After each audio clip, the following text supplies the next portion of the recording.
Storytime of how my parents forced me to marry a 40-year-old man when I was 14, but most people from my country, it is called arranged marriage, and it happened to a lot of girls. My family was poor, but the guy I was marrying had a lot of money and promised to take care of me and my family. He also had a 6-year-old son, but he didn't like me. I had met him once before when my mother introduced him to us. She allowed me to stay with him alone. He was very touchy. He told me I was very beautiful and would spoil me because pretty girls like me deserve pretty things. After he left, I told my parents that I was scared to marry him and that I'll do more housework and I'll take care of my other little sisters. My father yelled at me and told me no. So the next week, I went throughout the whole wedding crying. My mom told me to stop because I was messing up my makeup. After we had got married, a couple months later, he grew very abusive. Part 2 will be up next. This is part 2 of how my parents forced me to marry a 40-year-old man and I was 14. So we got married and a couple months into the relationship, he became abusive. Whenever my food tasted nasty or something wasn't clean right, he called me a lazy wife and told me I was no good and he should have married someone else. His 6-year-old son had no respect for me. The little boy scratched me, would yell at me, throw stuff at me, and my husband wouldn't do anything about it. I would tell him that I didn't like how his son was treating me, and he stood up and tells me to stay in my place and tells me I'm just a bad mother.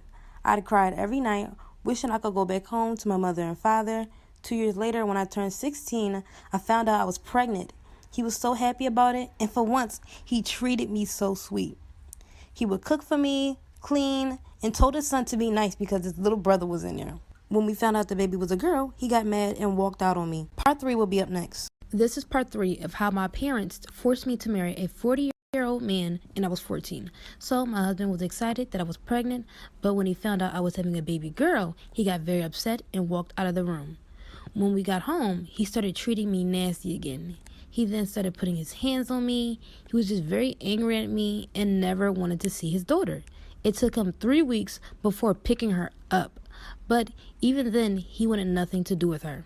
As years went on, I became quiet and I wouldn't speak to him. I would just make sure our home was clean and the children were taken care of.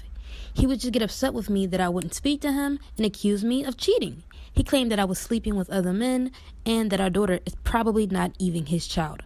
I never understood why because I was always home because he didn't allow me to go out. But I soon realized he only accused me of cheating because he was cheating the entire time. Part 4 is coming up soon. This is part 4 of how my parents forced me to marry a 40-year-old man and I was 14. My husband would always accuse me of cheating, but I found out he only accused me because he was cheating on me the entire time. Ended up finding out because his son told me. And like I said earlier, his son never liked me in the first place. So when I had made him upset, he randomly said that's why my dad has a new woman. I was off about it, so I went to ask my husband about it, and he admitted to it. He was very blunt about it, and he told me it was because the lady tempted him. I believed him at the time, but as time grew on, I started becoming very insecure. I'd do whatever he want, but it was never good enough because he still kept stepping out of our marriage. On my 19th birthday is when I realized I had to figure out a way for me and my daughter to leave him. He didn't even say happy birthday to me, and that was my husband. I had no money, I didn't own anything, but I took a chance, so I packed whatever I could, and I planned for me and my daughter to run away while he went to work. This is part 5 of how my parents forced me to marry a 40-year-old man and I was 14. So like I said before, I made a plan for me and my daughter to run away while he went to work. When he left, I packed up food, clothes, and took money that we saved up just in case something happened. I woke my daughter up out of her sleep and I told her we need to go. I woke her son up and I told him we were going to the store and that we would be right back.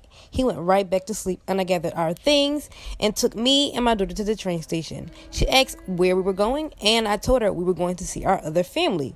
When we got on the train, my daughter went to sleep and I cried because of all the pain I was put through with my husband. I left and I wasn't able to say goodbye to my mother, father, or any of my younger sisters. I didn't want any of them to know because I knew they were going to try to send me back.